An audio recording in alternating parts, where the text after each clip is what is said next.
यदि आपकी ज़िंदगी में और आपकी सोच में थॉमस अल्वा एडिसन की थिंकिंग और उनके जीने का रहन सहन आ जाए ना, तो आपको सफल होने से कोई नहीं रोक सकता।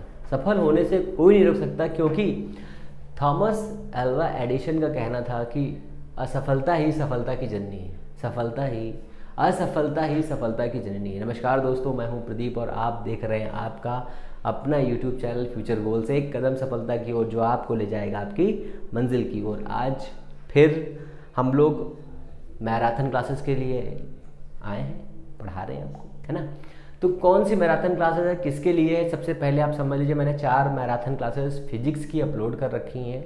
उनकी प्लेलिस्ट बनी हुई है, आप चैनल पे जाइए, आराम से देखिए और अपनी पढ़ाई को और मजबूत करिए। दूसरा, किन सब्जेक्ट्स के लिए है, DSSB का TGT PGT दोनों के लिए है। आश्रम पद्धति का एग्ज़ाम होने वाला है, 29 सितंबर को है, उसके लिए भी है। और प्लस जो आपका 17 और 18 तारीख को UP PGT लगा हुआ है, उसके लिए भी है। और आप ये भी समझ लीजिए कि अभी मैं आज शाम या कल आपको एक PGT की कट ऑफ के लिए वीडियो प्रोवाइड करूंगा, जिसमें आपको सब कुछ बताऊंगा, जिससे आपकी जो प्रॉब्लम है कि कितने क्वेश्चन करने हैं, कैसे करने हैं, किस तरीके के क्वेश्चन आएंगे, ये सभी मैं कराने वाला हूं आपको। तो आज हम लोग PGT का स्पेशल पार्ट 2 लेकर आने हैं, जिसमें पार्ट 2 में आप और मैं यांत्रिकी पढ़ेंगे। यांत्रिकी का सिलेबस मैं आपके लिए पढ़ देता हूँ, क्या क्या पढ़ेंगे आप आज। फिर आगे दूसरा देखते हैं। पहले है आपका मापन एवं विमाएं, अंतर्राष्ट्रीय मात्रक पद्धति के संदर्भ में सदिशों की योग एवं गणना, प्रवणता दी हुई है, डाइवर्जेंस दिया हुआ है, कर्ल दिया हुआ है, रेखीय संदेश संवेग वही दिया हुआ है, और बलयुग्म कोणीय संवेग, संरक्षी नियम, अपकेंद्रीय बल एवं त्वरण दिया हुआ है, केंद्रीय बल, संरक्षी बल दिया हुआ है, स्थिति ऊर्जा दी हुई है, गोली रोल एवं ठोस गोले के कारण गुरुत्व विभव दिया हुआ है, ठीक है। एक क्षेत्र व्युत्क्रम नियम दिया हुआ है, इसके अंदर कैपलर के नियम दिया हुआ है, ग्रह की प्रक्षेप गति दी है, घूर्णन गति, कोणीय त्वरण,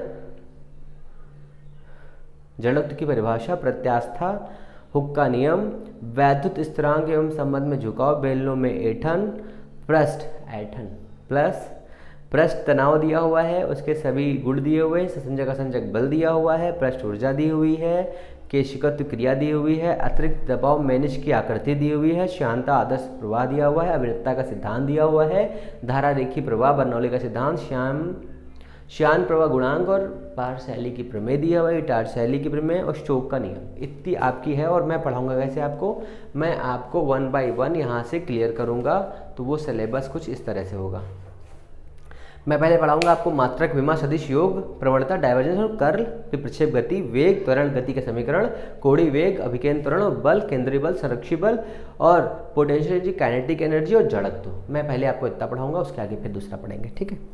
और ये सभी सिलेबस का मैंने सीक्वेंस में लगा दिया है इसको, ये ऊपर नीचे थे ना।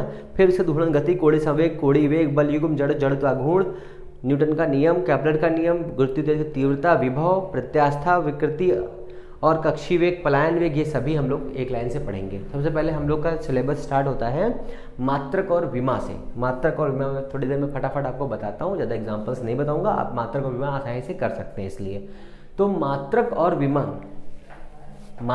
विमा जो है आपकी, वो क्या है, तो मात्रक और विमा, मात्रक किसी भी राशि को रिप्रेजेंट करने के लिए जिस यूनिट की हमें ज़रूरत होती है उसे हम मात्रक कहते हैं, और उसका एक डायमेंशन होता है। जैसे मान लीजिए मास का यूनिट क्या है, किलोग्राम, मास का यूनिट किलोग्राम है, और इसकी डायमेंशन m होती है। लेंथ, लंबाई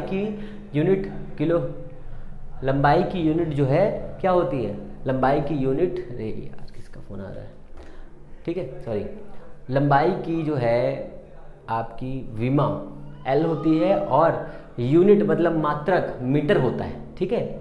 ऐसे ही समय का T होता है, सेकंड में नापते हैं इसको। बहुत सारे मात्रक से, पर हम कुछ स्पेशल मात्रक हैं उन्हें बताते हैं। आपको टेलीग्राम पे लिंक डाल देंगे, टेलीग्राम का लिंक होगा, उसमें आप जाइए, आराम से ज्वाइन होइए। वहाँ पर फिजिक्स के नोट्स हुए हैं, पिछले TGT के पढ़े हुए हैं। TGT और PGT में कोई अंतर नहीं है, तो उसके भी नोट्स आप पे काम आ जाएंगे, same to same as it is marathon classes के। वो नोट्स आप आराम से पढ़ाई करिए, आपको लिखने की कोई ज़रूरत नहीं, सिर्फ पढ़िए आप, एक क्लास 2-3 बार देखिए और आप अपना रिवीजन करिए। ये सारे एग्जाम के लिए इंपॉर्टेंट है, आश्रम पद्धति के लिए भी इंपॉर्टेंट है, जीआईसी के लिए भी इंपॉर्टेंट है, DSSB के लिए भी इंपॉर्टेंट है और यूपी TGT और PGT के लिए भी इंपॉर्टेंट है।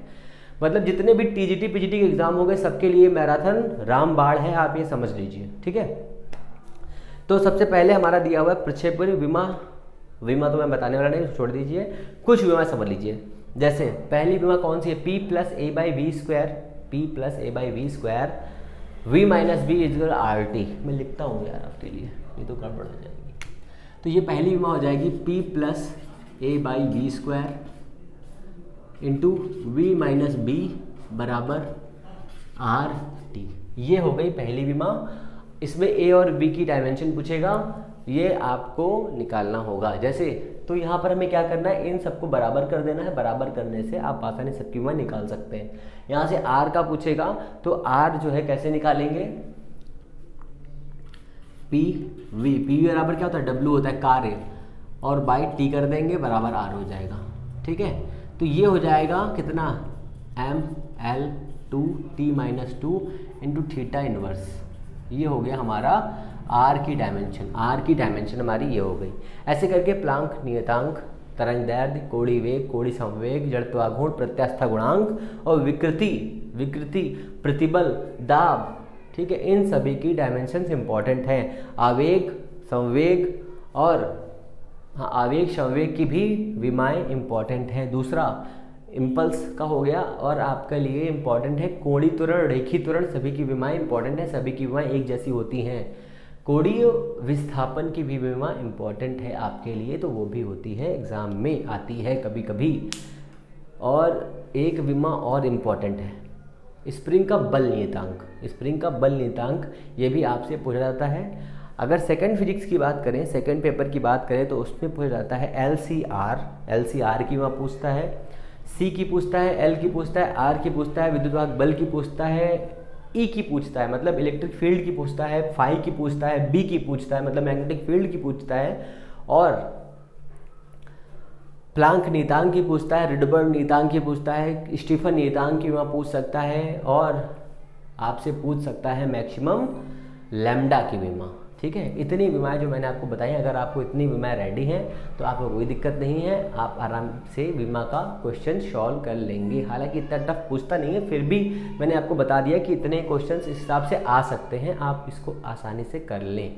फिर आगे चलते हैं। अब जनरल विमा में मैं बताने चला, इतना ही विमा बहुत इंपॉर्टेंट है, बाकी मैं नोट्स में आपको प्रोवाइड करा दूंगा, उसमें सारी विमाएँ होंगी, आप उनको रट्टा मार देना या देख लेना उस तरीके से, आपको कोई दिक्कत नहीं होगी। और अगर आपने मेरी पिछली मैराथन देखी हैं तो भी आपको कोई दिक्कत नहीं होगी, ओके।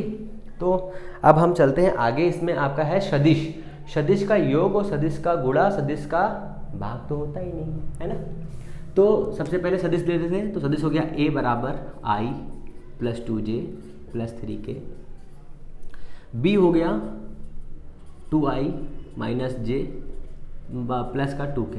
तो पूछेगा A + B बताइए, A + B दोनों को जोड़ दीजिए, कितना हो जाएगा 3i, ये जोड़ेंगे कितना हो जाएगा j, ये जोड़ेंगे कितना हो जाएगा 5k, लेस करेंगे कितना हो जाएगा, तो यहाँ पे माइनस, ये प्लस, ये माइनस का i, और ये हो जाएगा, जैसे आप जोड़ते भागते हैं ना वैसे ही करना है, कुछ नहीं करना है एक्स्ट्रा कुछ, ठीक है। तो ये प्लस का 3j और माइनस का k, ये तीन आपके जोड़े, मतलब जोड़ना और घटाना हो गया। अब इसमें कुछ इंपॉर्टेंट फैक्ट्स बताता हूँ, जैसे कि समान वेक्टर्स क्या होते हैं, जिनका परिमाण दिशा एक समान हो। असमान वेक्टर ऐसे वेक्टर जिनकी दिशा और परिमाण अलग अलग हो, या दिशा अलग हो परिमाण समान हो, वो भी असमान वेक्टर कहलाते हैं। एकांक वेक्टर क्या होता है, ऐसा वेक्टर जिसका मान 1 हो, एकांक वेक्टर जिसका मान 1 हो, जैसे कि एकांक वेक्टर यूनिट वेक्टर होता है A = A vector by A mod. अब A मॉड कैसे निकालते हैं, तो यहाँ से अगर हम A मॉड निकालेंगे तो A मॉड हो जाएगा हमारा 1 का स्क्वायर, i यहाँ पर 1 है, यहाँ पे 2, यहाँ पे 3, तो 1 का स्क्वायर प्लस 2 का स्क्वायर प्लस 3 का स्क्वायर, ये हो गया, कितना हो गया 9, 4, 14, 1, 13, 1, 14, ठीक 14 रूट में। ये हो गया आपका वेक्टर। आराम से आप, कोई दिक्कत नहीं, आसानी से कर सकते हैं, कोई बहुत बड़ा इशू नहीं है कि आप नहीं सॉल्व कर पाएंगे, बहुत ही सिंपल सा है, बहुत ही हलवा सा, ठीक है। आप हलवे के अनुसार इसे खाइए, बिल्कुल रसमलाई की तरह, ठीक है। इतना हो गया, ये हमारा ए हो गया, ये बी हो गया। हमने डायमेंशन कुछ बताई हैं, आपको डायमेंशन बता भी दिए हैं, नोट आपको टेलीग्राम पे मिल जाएगा, आप वहाँ पर जाके आराम से इसको ले सकते हैं। फिर आगे जिसके आगे चलते हैं हम लोग सीधे सीधे कहाँ पर आगे चलते हैं, वेक्टर के क्रॉस प्रोडक्ट और डॉट प्रोडक्ट पे। तो ए डॉट बी बराबर होता है A mod B mod cos theta. A cross B होता है ए क्रॉस बी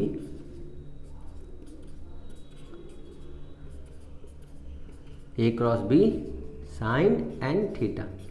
ठीक है, एन का मतलब यहाँ पर ये है परपेंडिकुलर। ठीक है, वहाँ पर हालांकि एन की जरूरत नहीं है, फिर भी मैंने बता दिया आपको। ओके, इतना हो गया।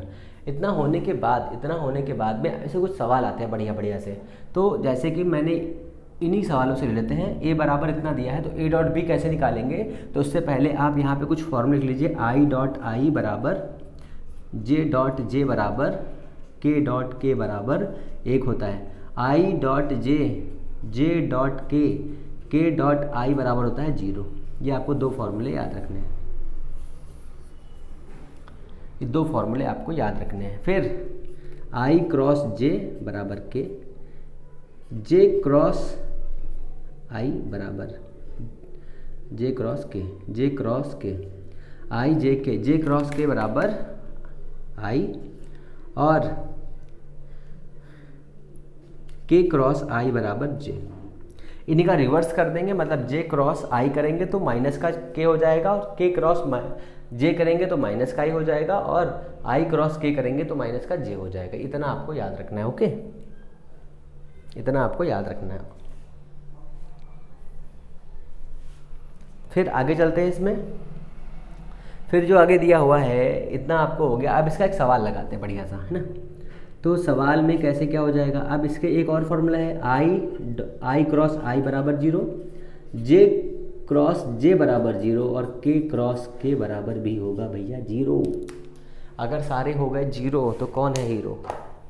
देखते हैं इसके, ये हमारा इतना हो गया आई क्रॉस जे। अब कुछ सवाल देख लेते हैं, बेसिकली जो इंपॉर्टेंट क्वेश्चन है आपके लिए आते हैं एग्जाम में, वो देख लेते हैं। जैसे कि एक दिया होगा आपको ए, मतलब कार्य का बताता हूँ मैं, कार्य का W बराबर F dot D into cos theta होता है, तो डॉट निकालना होता है इसमें। तो डॉट निकालेंगे तो इसके लिए इसमें दिया होगा एफ की वैल्यू आई प्लस 2j प्लस के, और डी दिया होगा 2i प्लस जे प्लस का के। ठीक है, तो इसमें एफ डॉट डी निकालना है, तो क्या करेंगे, इसको क्रॉस कर देंगे, इसको, तो किसका हो जाएगा, यहाँ पर हो जाएगा 2, फिर प्लस लगाएंगे, यहाँ हो जाएगा 2, यहाँ भी हो जाएगा 1। कुछ नहीं करना, बहुत ही सिंपल है, डॉट निकालना है आपको, कुछ नहीं करना है, दोनों को बराबर लिखना है और ऐसे कर देना है। सपोज करिए कि यहाँ पर जे ना होता तो हम क्या करते, 0k जे कर देते। ठीक है, अगर k ना होता तो 0k कर देते, तो वहाँ पर वो वैल्यू खत्म हो जाती। तो आपका ये आ गया कितना, 5 जूल। ठीक है, 5 जूल। ऐसे करके क्वेश्चन आएंगे, बहुत ही सिंपल से, आप आसानी से कर लोगे, कोई दिक्कत नहीं होगी। ओके, तो ऐसे ही अगर ये दिया हो, डी दिया हो और टॉर्क पूछता है, टॉर्क, तो टॉर्क होता है डी क्रॉस एफ होता है टॉर्क। वो कैसे निकालते हैं, तो वो निकालते हैं हम आई जे के वैल्यू 1 2 3 2 3 1 2 1 1 1 2 1 1 2 1, ये क्या होता है, डी क्रॉस एफ। ठीक है, ये टॉर्क होता है आपका। अब क्या करेंगे, पहले इसको बंद करेंगे, इसको क्रॉस करेंगे तो ये हो जाएगा 1, इसको करेंगे 2, तो ये हो जाएगा हमारा आई इंटू इसको क्रॉस इससे 1 - 2, फिर माइनस का जे, ये हो गया माइनस का जे, इसको ऐसे काट दीजिए, तो ये हो जाएगा 2 और 1, कितना हो गया 2 और 1 1 1, ये काटेंगे तो हो जाएगा कितना, प्लस का के, ये के हो गया, और ये हो गया 4 - 1, तो कितना हो जाएगा, ये माइनस का आई और माइनस का जे, और ये प्लस का 3k हो जाएगा आपका टॉर्क। ठीक है, ये इस तरह से ABC का टॉर्क हम आसानी से निकाल सकते हैं, या क्रॉस निकाल सकते हैं। ओके, क्रॉस निकालने में बहुत बड़ा वो नहीं, इशू नहीं है, आप आसानी से निकाल सकते हैं, और बहुत ही इजी होता है ये, बहुत ही इजी। देखिए कितना इजी है ना। और इससे एक क्वेश्चन भी आता है एग्जाम में, कभी कभी एग्जाम में ऐसे ही क्वेश्चन दिएगा कि डी इतना है, एफ इतना है, बताइए वर्क कितना, तो आप आसानी से सॉल्व कर सकते हैं। ठीक है, अब हम आगे चलते हैं, हमारे सिलेबस में आगे दिया हुआ है योग घटाना मैंने बता दिया है। प्रवणता, डाइवर्जेंस, कर्ल। ठीक है, प्रवणता क्या होती है, तो मैं आपको 3-4 प्रवणता बताता हूँ एक लाइन से। पहले आपको पढ़नी पड़ेगी विभव प्रवणता। विभव प्रवणता क्या होती है, दूरी के सापेक्ष विभव गिरने की दर को विभव प्रवणता कहते हैं। ठीक है, फिर ऐसे ही आ जाइए आप वेग प्रवणता। वेग प्रवणता किसी भी द्रव की दूरी के सापेक्ष बढ़ने पर उसके वेग में जो कमी आती है उसे हम वेग प्रवणता कहते हैं। ठीक है, फिर एक ताप प्रवणता होती है। ताप, टेम्परेचर, दूरी के सापेक्ष ताप गिरने की दर को हम ताप प्रवणता कहते हैं।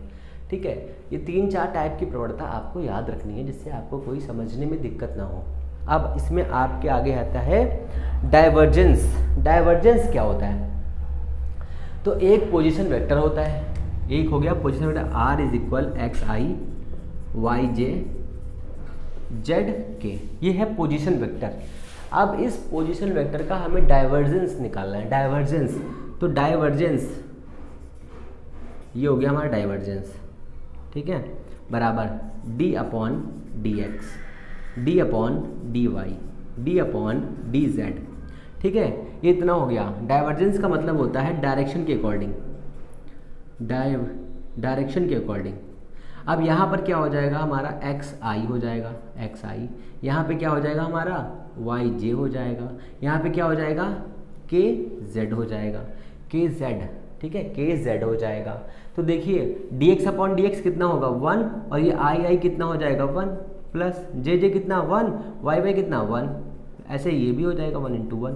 अगर इस टाइप का कुछ भी दिया है और आपसे डाइवर्जेंस निकालने के लिए पूछा है तो आपको कुछ नहीं करना है, यहाँ गिनती गिन लेनी है एक्स वाई जेड कितने, बस 1 2 3, आंसर 3, काम खत्म। दूसरा समझिए, आर बराबर अगर दिया है 3xi 4yz जे प्लस 3zk, तो पूछेगा भैया बताइए डाइवर्जेंट आर कितना, तो आपको कुछ नहीं करना है, इन वैल्यू को जोड़ दीजिए। मतलब जो आपके क्वेश्चन एग्जाम में जिस टाइप के आते हैं मैं उसका बता रहा हूँ, बाकी और किसी का नहीं, कि सभी में आपको ये करना है।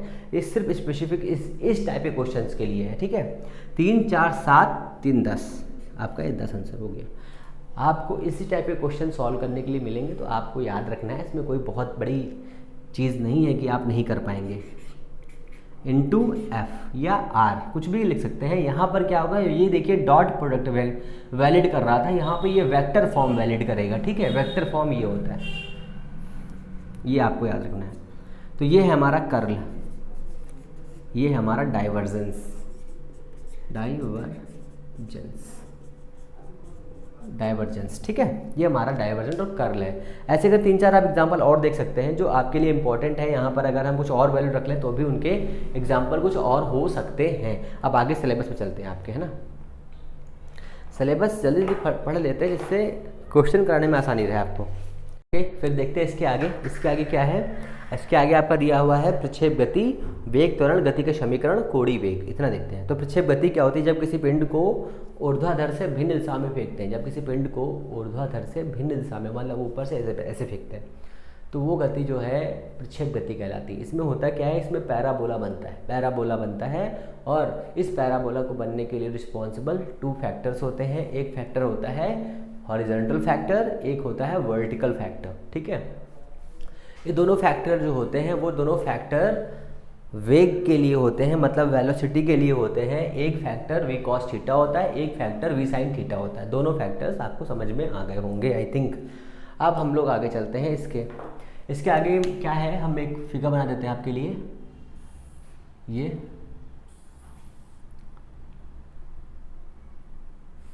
ये हाइट हो गई इसकी, टेढ़ा हो गया क्या, और ये हो गया इसका मैक्सिमम हाइट पॉइंट h। यहाँ पर इसका कंपोनेंट है u cos थीटा, ये थीटा एंगल से इसको फेंका गया था, और यहाँ पर ऊपर की तरफ हो गया इसका u sin थीटा। ठीक है, u sin थीटा, इसके 2 फैक्टर्स हो गए। अब यहाँ से हम 3 इक्वेशंस बनाएंगे। पहली इक्वेशन इसके लिए होगा टाइम ऑफ फ्लाइट, दूसरी होगी रेंज, तीसरी होगी हाइट। ठीक है, ये 3 हाँ, time of flight, height, range, हाँ बस 4 ही तो बनेंगी, और एनर्जी वो तो बाद में देखेंगे। तो पहले हम लोग पढ़ेंगे टाइम ऑफ फ्लाइट। तो टाइम ऑफ फ्लाइट का मतलब क्या होता है, जितने टाइम पर ऑब्जेक्ट हवा में रहता है उसे हम टाइम ऑफ फ्लाइट कहते हैं। टाइम ऑफ फ्लाइट मतलब उड्डयन काल कहते हैं। और उड्डयन काल का फॉर्मूला होता है t = 2u sin θ/g। एक चीज़ आप ये याद रखिए, यहाँ पर जो उड्डयन काल है वो किस फैक्टर पे काम करता है, तो वो किस फैक्टर पे, u cos θ किधर का है, तो u cos θ वर्टिकल फैक्टर है, ठीक है। ऐसे ही हाइट पे आ जाइए, हाइट हो जाएगी आपकी u² sin² θ/2g, ये आपकी हाइट हो गई। अब मैक्सिमम हाइट कितने एंगल पर होगी, तो 90 के एंगल पर होगी, क्योंकि साइन थीटा का 90 का मान ही तो 1 होता है ना, तो इतना हो जाएगा। तो h मैक्सिमम कितना हो जाएगा, या मैं यहाँ लिखता हूँ आपके लिए, h मैक्सिमम हो जाएगा आपका u²/2g। ये मैंने इसलिए लिखा है क्योंकि ये अभी हमें काम आएगा, h²/2g। अब रेंज पे आ जाइए। रेंज क्या होती है, किसी पार्टिकल के द्वारा क्षैतिज में चली गई दूरी, किसी भी पार्टिकल के द्वारा क्षैतिज में चली गई दूरी जो होती है वही होती है आपकी रेंज। तो रेंज का मामला क्या है, रेंज, तो रेंज हो जाएगा आपका u² sin 2θ/g, या रेंज r उड्डयन काल time of flight multiplied by horizontal vector, ठीक है, कंपोनेंट। तो ये हो जाएगा आपका उड्डयन काल t × u cos θ। आपको दोनों फॉर्मूले याद रखने हैं, क्योंकि दोनों फॉर्मूले से क्वेश्चन धड़ल्ले से पूछ जाते हैं। r मैक्सिमम कितने एंगल पर होता है, ये क्वेश्चन तो क्या बताएं आपको, इतना गजब का है कि मैं बता नहीं सकता आपको। θ = 45 एंगल पर ये क्वेश्चन बहुत बार पूछा गया, तो आपको ये क्वेश्चन याद रखना है। अब प्रक्षेप गति में एक इसकी इक्वेशन होती है, वो पैराबोला इक्वेशन होती है, पिछले साल से इक्वेशन पूछा गया था, तो वो होता है h = tan θ × x - half x² u² cos² θ। ये आपकी इक्वेशन है, आपको ये याद रखना है। यहाँ पर x की 1 पावर है, x की 2 पावर है, इसलिए ये एक पैराबोला रिप्रेजेंट करेगी, आपको ये फॉर्मूला याद रखना है। अब गति का 3 समीकरण आप देख लीजिए। पहला समीकरण है v = u + at। एक इक्वेशन इसी में आ जाएगा h = ut + हाफ gt², या at², ये लिख लीजिए, अच्छा at²। और एक इक्वेशन आपका हो जाएगा v² = u² + 2as। एक हो जाएगा nth टाइम के लिए Sn = u + 1/2 2n - 1 × a, ठीक है। ये nth टाइम के लिए ये चारों इक्वेशंस आपको याद रखने हैं, जो आपके एग्जाम में इनसे बहुत सारे क्वेश्चंस बनते हैं, ठीक है। अब आपको ये भी याद रखना है कि फ्री फॉल के लिए, मतलब अगर कोई भी पार्टिकल फ्री फॉल में है, मतलब मुक्त रूप से गिर रहा है, फ्री फॉल, तो u कितना हो जाएगा, u 0 हो जाएगा सभी कंडीशंस पर। अगर सभी कंडीशन पर u 0 हो जाएगा तो यहाँ पर u 0, यहाँ पर u 0, यहाँ पर u 0, यहाँ पर u 0, सारे u 0 कर दीजिए। उससे क्या होगा, उससे आपकी ये सारी की सारी वैल्यू आपको आसानी से मिल जाएगी, ओके। इसके आगे चलिए। अभी हमारा गति का समीकरण हो गया वेग और त्वरण। वेग और त्वरण की कुछ डिफिनेशन समझ लीजिए जो आपके लिए इंपॉर्टेंट है। तो वेग और त्वरण की जो इंपॉर्टेंट क्वेश्चंस हैं, या त्वरण जो डिफिनेशन है, वो डिफिनेशन ये है, वेग किसे कहते हैं, अगर हम पर सेकेंड कोई दूरी ट्रेवल करते हैं तो उसे हम वेग कह सकते हैं। वेग और दूरी में क्या कॉमन चीज़ है, क्या नॉन कॉमन है, तो कॉमन इसमें कुछ नहीं है।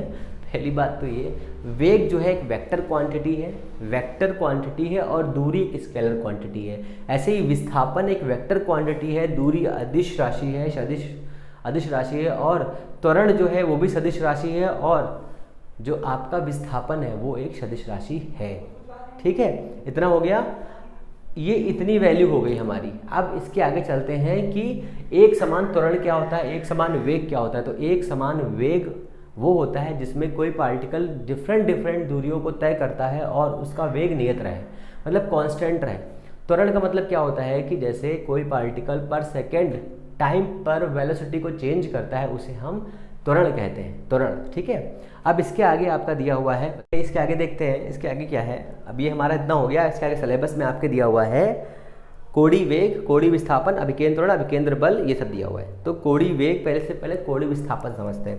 जब कोई पार्टिकल जो है किसी भी एक सर्कुलर मोशन में घूमता है तो उसके सेंटर पर कोई जो कोण ड्राइव्ड होता है उसे हम कहते हैं कोणीय विस्थापन।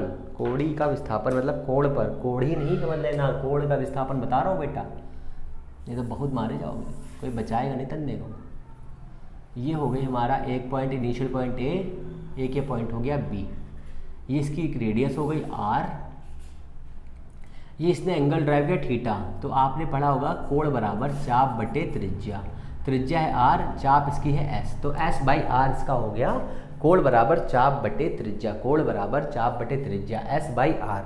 तो ये हमारा हो गया एस बाई आर, ठीक है, एस बाई आर, ये हमारा हो गया कोण बटे बराबर चाप बटे त्रिज्या। अब यहाँ से आता है कोणीय वेग क्या होता है। पर यूनिट टाइम पर कोई पार्टिकल सेंटर पे जितना कोण ड्राइव करता है उसे हम कहते हैं कोणीय वेग, D omega is equal D theta upon d T, ठीक है। ऐसे ही डी अल्फा बराबर D alpha is equal D square theta by d t square, ये होता है, या D omega upon d T भी होता है। ये भी आप इसके साथ में याद रखिए जिससे आपको कोई दिक्कत ना हो समझने में। तो यहाँ से एक अल्फा का मान भी ए बराबर d v upon d t होता है, ये भी याद रखिए, और ए बराबर d square s by d t square भी होता है, ये भी आप साथ में याद रखिए। दोनों चीज़ें एक साथ याद रखिए जिससे आपको ये भी समझने में आसानी रहे कि हर चीज़ रिलेट कैसे होती है। अब इसके आगे चलिए, ये हो गया हमारा इतना। अब यहाँ से आ जाइए, एक फार्मूला होता है कोणीय त्वरण। तो कोणीय त्वरण का फार्मूला होता है, आपको सारे फार्मूले याद रखते हैं बस, वी बाई आर। तो ये होता है क्या डिफरेंस समझिए, जब कोई एक पार्टिकल किसी सर्किल में वृत्ताकार गति करता है तो उसे घूमने के लिए उसके सेंटर की तरफ एक फोर्स लगता है, ठीक है, जिसे हम अभिकेंद्र बल कहते हैं। और उस बल के लिए जो एक m मास होता है, इसके लिए एक एक्सेलरेशन जरूरी होता है जिसकी दिशा केंद्र की ओर होती है। केंद्र की ओर जिसकी दिशा होती है उसे हम अभिकेंद्र त्वरण कहते हैं। तो वह अभिकेंद्र त्वरण ये है, ठीक है। अब इस पे जो सेंट्रीपिटल फोर्स लगेगा F बराबर हो जाएगा m v square by r. ये हो गया हमारा अभिकेंद्र त्वरण। अभिकेंद्र त्वरण जिसकी दिशा किधर होती है, सेंटर की ओर, टुवर्ड सेंटर। ये किधर है, टुवर्ड सेंटर, दोनों सेंटर की ओर हैं, दोनों की डायरेक्शन। अब v बराबर हमने पढ़ रखा है आर ओमेगा होता है, ओमेगा बराबर होता है 2 पाई n या 2 पाई अपॉन टी, ये सब फॉर्मूले होते हैं, ठीक है। ये आपको याद रखने हैं, पर सेकंड चक्करों की संख्या। अगर ये वाला फॉर्मूला इसमें रखेंगे तो F बराबर हो जाएगा m r square omega square by r. इस r से ये कैंसिल हो जाएगा, m r ओमेगा स्क्वायर बराबर f। ये आपको फॉर्मूला याद रखना है। एक फॉर्मूला और होता है शंकुलोलक का tan थीटा बराबर v square upon R G, ये बराबर म्यू भी होता है। म्यू यहाँ पर क्या है, किसी भी गुटके का घर्षण गुणांक होता है म्यू, ठीक है, ये इतना होता है। अगर अब इसके आगे हम लोग देखें तो ये हमारे इतने फॉर्मूले हैं जो आपके एग्जाम में धड़ल्ले से पूछे गए हैं क्वेश्चन यहाँ से, ठीक है। एक क्वेश्चन यहाँ से ये भी बनता है कि किसी वृत्त के मैक्सिमम यहाँ पर और यहाँ पर इनका वेग कितना होता है। तो यहाँ पर इसका वेग होता है क्रांतिक वेग vc बराबर √gl, ठीक है, √gl होता है। इस वाले पॉइंट पर 6gl होता है, और इस वाले पर होता है 3gl, ठीक है, 3gl। आपको ये सब फॉर्मूले याद रखना, एक बार चेक कर लीजिएगा, शायद यही होते हैं ना। फिर भी ये हो गया, ये इसमें से इतना पूछा जा सकता है। आगे इसके एक और फार्मूला है, वो भी जरा देख लीजिए। एक फार्मूला जो इम्पॉर्टेंट है जिससे धड़ल्ले से क्वेश्चन आते हैं वो होता है T = 2 पाई √L/g, T = 2 पाई √L/g, ठीक है। इस वाले से इतने क्वेश्चन आते हैं एग्जाम में, इतने क्वेश्चन आते हैं कि मैं क्या बताऊँ आपको। चलिए समझते हैं कितने क्वेश्चन आते हैं। पहला क्वेश्चन ये आएगा जी से रिलेटेड। पहला क्वेश्चन ये आएगा, अगर जी का मान अनंत है, अगर कोई पिंड मुक्त रूप से गिर रहा है, तो जी का मान 0 हो जाएगा, ठीक है। अगर 0 हो जाएगा तो टी कितना होगा, अनंत हो जाएगा। ये क्वेश्चन हो गया, ठीक है। ये सिंपल पेंडुलम का क्वेश्चन है। जब स्प्रिंग पढ़ाऊंगा तब मैं आपको इसमें डिटेल से बताऊंगा। पहला इसमें ये भी समझ लीजिए, जब किसी भी सिंपल पेंडुलम को हम पृथ्वी से चंद्रमा पर लेके जाते हैं तो टी का क्या होता है, तो जी का मान वहाँ पर घट जाता है, इसलिए टी क्या होगा, बढ़ जाएगा। ये इतने क्वेश्चन उसमें से आते हैं जो आपके लिए इंपॉर्टेंट है। ठीक है। अब इसके आगे इसमें देख लीजिए क्या है, कोणीय वेग मैंने बता दिया, विस्थापन अभिकेंद्रण बता दिया, बल बता, हाँ बल F बराबर एम ए, बल का फॉर्मूला भी क्या है बताइए, F बराबर एम ए, F बराबर एम ए, बल ये होता है या F बराबर m d v upon d t, या F बराबर डी पी, हाँ d p upon d t, या डी पी बराबर हो जाएगा F इंटू डी टी, इसे ही इम्पल्स कहते हैं, आई इम्पल्स। F बराबर माइनस का R, ये क्रिया प्रतिक्रिया का नियम है, तीसरा नियम है ये, बल के न्यूटन के 3 नियम है। पहला नियम जो है F बराबर एम ए, दूसरा नियम F बराबर डी पी अपॉन, मतलब दूसरा नहीं पहले ही नियम का है। पहले नियम के अनुसार जो है जड़त्व आघूर्ण दिया जाता है, पहले नियम के अनुसार जड़त्व आघूर्ण दिया गया था, जड़त्व दिया गया था किसी भी ऑब्जेक्ट के पास में, उसके जड़त्व के अकॉर्डिंग उसकी क्वालिटीज़ होती हैं, ये पहले नियम में दिया गया था, ये उसका तीसरा नियम है, ठीक है। इसके आगे चलिए, इम्पल्स का फॉर्मूला बता दिया, ये इतना बता दिया। अब यहाँ से कुछ इसके इंपॉर्टेंट फैक्ट्स देख लीजिए। पहला फैक्ट ये है कि 1 न्यूटन इज इक्वल 10⁵ डाइन, एक ये देख लीजिए, और 1 जूल इज इक्वल 10⁷ अर्ग देख लीजिए, एक ये हो गया, और हाँ ये वैल्यू हो गई 1 किलो घंटा, 1 किलो घंटा कितना होता है 3.6 10⁶ वाट होता है, ये हो गया। 1 HP कितना होता है 746 होता है, ठीक है। ये इतने हो गए आपके फॉर्मूला। अब कुछ फॉर्मूले मैं आपको बताता हूँ जो आपके बहुत सारे एग्जाम्स में आते हैं, फोर्स के फॉर्मूले, इसलिए मैंने फोर्स का चैप्टर स्टार्ट करने के बाद यही चीज़ें बताई। फोर्स मैं स्टार्ट करता हूँ एक लाइन से, ठीक है, एक लाइन से। तो पहले F बराबर आपने एम ए पढ़ लिया है, F बराबर एम ए, फिर एम ए के आगे पढ़ेंगे तब हम लोग पढ़ते हैं सेंट्रीपिटल फोर्स। तो सेंट्रीपिटल फोर्स में जाता है mv²/r, या एम ए यहाँ पर v²/r अभिकेंद्र त्वरण है। फिर इसके आगे जाएंगे, घर्षण में आएंगे तो μr आ जाता है यहाँ पे, F बराबर μr, R बराबर mg होता है। उसके आगे जाते हैं तो न्यूटन्स का नियम आ जाता है, जिसमें होता है G बराबर m1 m2/r² होता है। फिर इसके आगे जब पहुँचते हैं तो बल के फॉर्मूले में और भी चेंजेस आ जाते हैं। इसके आगे जाने पर फोर्स का फॉर्मूला बन जाता है P प्रेशर इंटू एरिया, ये बन जाता है। फिर इसके आगे जाते तो बन जाता है आपका T इंटू 2L बन जाता है, F बराबर हाँ F/L 2L बन जाता है, या L ले लीजिए, यहाँ पे T इंटू L ले लीजिए, ये है पृष्ठ तनाव के लिए। फिर एक होता है Stokes law 6π ηRV formula force का बन जाता है। फिर उसी के फॉर्मूले में एक F का फॉर्मूला आता है आपका ηΔV/Δx इंटू A, एक ये आपका द्रव के में ही आ जाता है फॉर्मूला, ठीक है। अब ये इतने फॉर्मूले जो है आपकी पहली यूनिट में है। अभी प्रतिबल के फॉर्मूले में आ जाइए, तो प्रतिबल में फॉर्मूला बनता है, यहाँ बताता हूँ पहले, Y बराबर स्ट्रेस बाई स्ट्रेन, ये होता है F/A इंटू E। तो यहाँ से हो जाएगा F बराबर, यहाँ से हो जाएगा F बराबर YAE बराबर F हो जाएगा यहाँ से, ठीक है।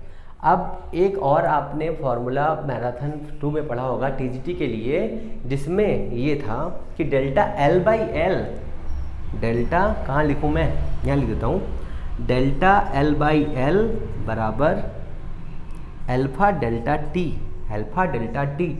अगर इसकी वैल्यू को हम चेंज करेंगे तो ये हो जाएगा डेल्टा L/L या E बराबर, E के बराबर। तो YA अल्फा डेल्टा टी बराबर 2 तारों के बीच में जो तनाव बल लगता है वो उसका फॉर्मूला ये हो जाएगा। आपको ये इतने बेसिक फॉर्मूले को ये याद रखने हैं। फिर इसके आगे चलिए फोर्स में, ठीक है। अब फोर्स जो है थोड़ा हम सेकंड फिजिक्स में आ जाते हैं। F बराबर हो जाता है Q, ये एक फार्मूला आपने पढ़ रखा है बचपन से। एक फार्मूला आपने पढ़ रखा है ये Q/R² आपने पढ़ रखा है, ठीक है ना। एक आपने पढ़ रखा होगा फॉर्मूला बहुत पहले से, 10,000 साल पहले आपने पढ़ा होगा, μ0/4π m1 m2/r²। ये किसका फॉर्मूला है, ये मैग्नेट का फॉर्मूला है, मैग्नेट का फोर्स का फॉर्मूला है। एक आपने पढ़ा होगा F = QVB sin θ आपने पढ़ रखा होगा।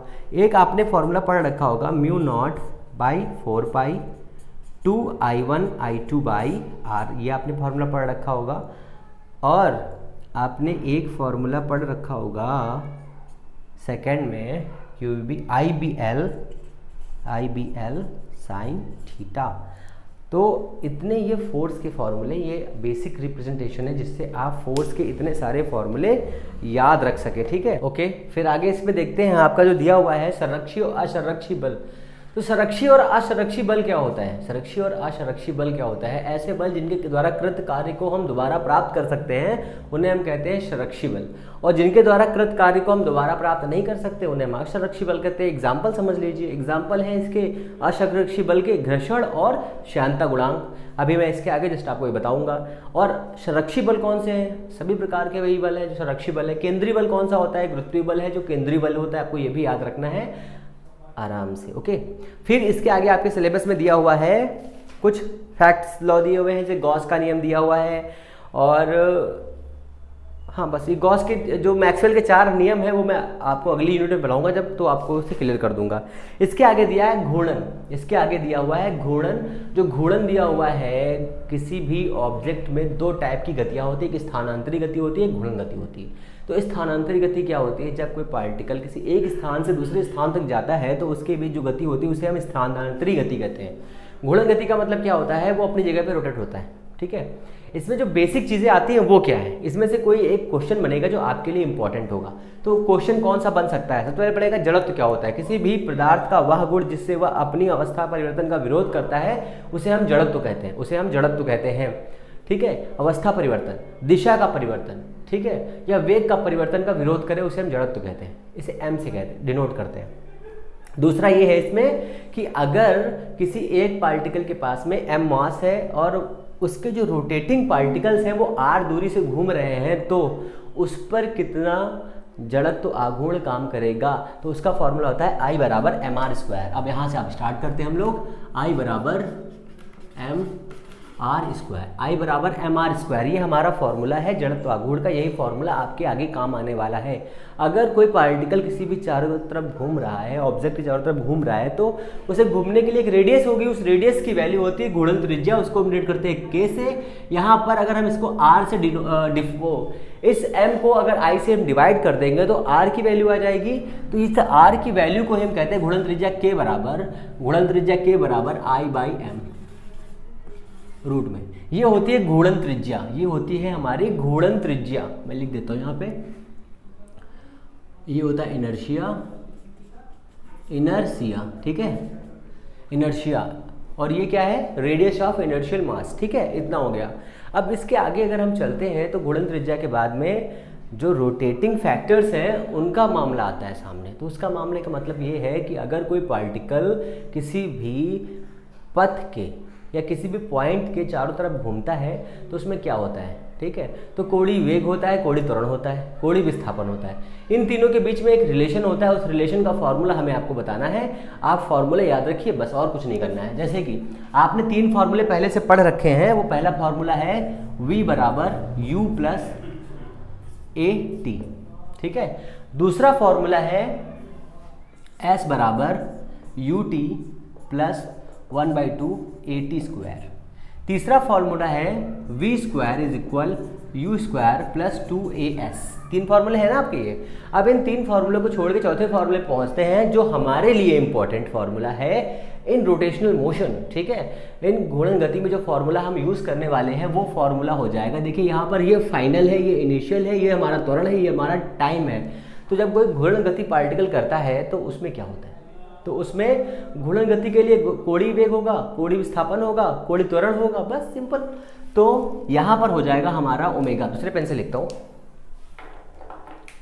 ये हमारा हो जाएगा ओमेगा, ये हो जाएगा हमारा ओमेगा नॉट प्लस का अल्फा टी। अल्फा मतलब कोणीय त्वरण, अल्फा मतलब कोणीय त्वरण, ठीक है। ये हो जाएगा थीटा बराबर omega naught T plus 1/2 alpha t²। ये कितना हो जाएगा? Omega omega naught square plus 2 alpha theta. बस सिंपल, कोई दिक्कत नहीं। बताइए क्या प्रॉब्लम है यहाँ पे? सिंपल है ना। अब इसी के थ्रू जब मैं आपको फॉर्मूले बता रहा हूँ, जैसे मैंने अभी थोड़ी देर पहले आपको फॉर्मूले बताए थे, उन फॉर्मूलों में आपने क्या इस्तेमाल किया था? सारे फॉर्मूले मैंने आपको फोर्स के बताए थे, वैसे ही ये फॉर्मूले अगर आपको रेखीय संवेग पता करना है तो P बराबर एम ही होता है ना। तो कोणीय संवेग में क्या हो जाएगा, तो रेखीय संवेग इंटू डिस्टेंस, ठीक है, ये भी देख लीजिए।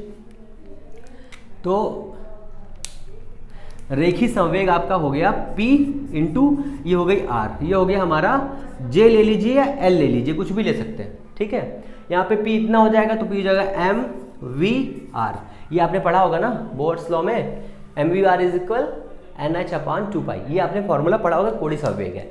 अब इसके आगे चलते ये फॉर्मूले, इनसे आपको बहुत सारा काम करना होगा जिससे आप आसानी से हर चीज़ों को सॉल्व कर सके। आपके दिमाग में सबसे इंपॉर्टेंट चीज़ ये है कि आपके दिमाग में ये होना चाहिए कि सारे फॉर्मूले आपके दिमाग में घूमने चाहिए। आप ये कई बार फॉर्मूले और कई बार एक क्लास देखिएगा जिससे आपके दिमाग में हर चीज़ एक बार सेट हो जाएगी, जिससे आपको कोई प्रॉब्लम होगी ही नहीं।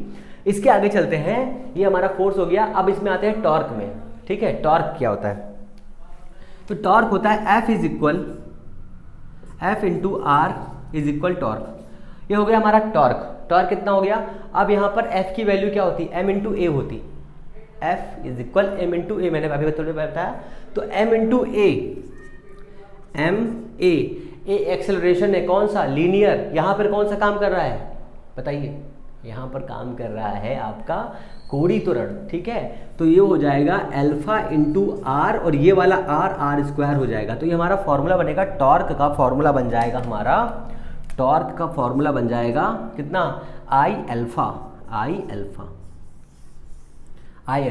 अगर किसी पार्टिकल पर बाह्य बल आघूर्ण काम ना कर रहा हो तो उस पर लगने वाला नेट मोमेंटम क्या होता है, कांस्टेंट हो जाता है, ठीक है। ये आपको फॉर्मूला याद रखना है। और यहाँ से अगर हम इसको और सॉल्व करना चाहें तो यहाँ से बनेगा आई ओमेगा इज इक्वल कॉन्स्टेंट। ये फॉर्मूला आपके लिए मोस्ट इंपॉर्टेंट है, इससे बहुत सारे क्वेश्चन आएंगे। जैसे पहला क्वेश्चन ये हो जाएगा कि एक पृथ्वी, मतलब पृथ्वी के चारों तरफ एक पार्टिकल घूम रहा है, ठीक है। अगर हम पृथ्वी की रेडियस को कम कर दें तो उसका टाइम कितना हो जाएगा, टाइम, तो ओमेगा कितना होता है, 2π/t होता है, 2π/t होता है। तो यहाँ पर वैल्यू रखेंगे, mr² रख देंगे, आई और आर और ओमेगा दोनों में रिलेशन हो जाएगा, यहाँ से काम आपका बन जाएगा आराम से, कोई दिक्कत नहीं होगी। ये क्वेश्चन एग्जाम में पूछा हुआ है। कैसे था कि अगर r की वैल्यू r/2 कर दी जाए तो टाइम कितना हो जाएगा 1 साल में, ठीक है, वो आप यहाँ से सॉल्व कर सकते हैं। इतना हो गया। अब इसके आगे चलते हैं हम लोग, इसमें आपके सिलेबस में और आगे क्या दिया हुआ है, काइनेटिक एनर्जी, रेडियस हो गई, टॉर्क हो गया, फोर्स हो गया, रेडियस हो गया। अब आपके हुए काइनेटिक एनर्जी।